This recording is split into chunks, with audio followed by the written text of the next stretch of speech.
Hello friends, welcome to my YouTube channel. So today in this video I am going to show you how to fix the app lock privacy password problem in this device.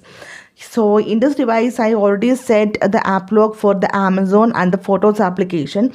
So here I am going to open the application Amazon. The first time I am going to open this one. So here we need to enter the privacy password.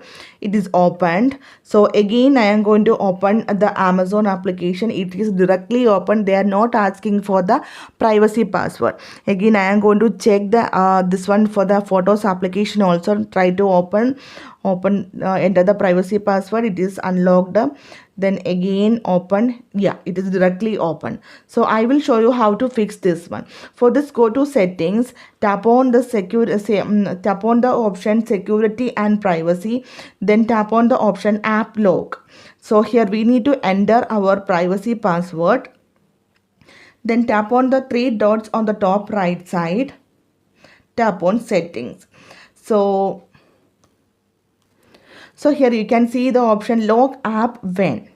Tap on this one. There is two options to lock the application when locking the screen. Otherwise, just exiting the app. So to select this option, exiting the app. That's it. Now go back. Try to open the application Amazon. Yeah, it is asking for the privacy password. It is opened. Again try to open. So each and every time they will ask for the privacy password. For open this one, so you can see. So simply in this way you can fix the app lock privacy problem in this device. So thank you for watching. Thank you. Bye bye.